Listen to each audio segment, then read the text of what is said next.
বিশ্বের জনপ্রিয় মেসেজিং প্ল্যাটফর্মের মধ্যে শীর্ষে হোয়াটসঅ্যাপ।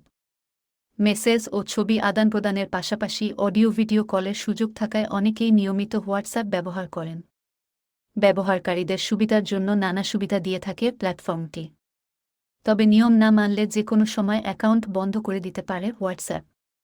ভারতীয় সংবাদমাধ্যম টাইমস অফ ইন্ডিয়ার প্রতিবেদন অনুযায়ী নিয়ম ভঙ্গের কারণে ভারতে ৭ লাখের বেশি অ্যাকাউন্ট বন্ধ করে দিয়েছে হোয়াটসঅ্যাপ।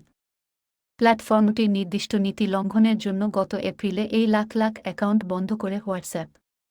হোয়াটসঅ্যাপ জানায়, তথ্যপ্রযুক্তি আইন মেনে প্ল্যাটফর্মের কমিউনিটি স্ট্যান্ডার্ড এবং ব্যবহারকারীদের সুরক্ষার কথা মাথায় রেখেই এই পদক্ষেপ নেওয়া হয়েছে। এপ্রিল মাস জুড়ে বিভিন্ন ইস্যুতে ১৫,০০০-এরও বেশি অভিযোগ পেয়েছে হোয়াটসঅ্যাপ। গত বছরের নভেম্বরে রেকর্ড পরিমাণ অ্যাকাউন্ট বন্ধ করেছে হোয়াটসঅ্যাপ। কোনো ব্যবহারকারী থেকে অভিযোগ পাওয়ার আগেই ১.৯ লাখের বেশি অ্যাকাউন্ট বন্ধ করে দেওয়া হয়।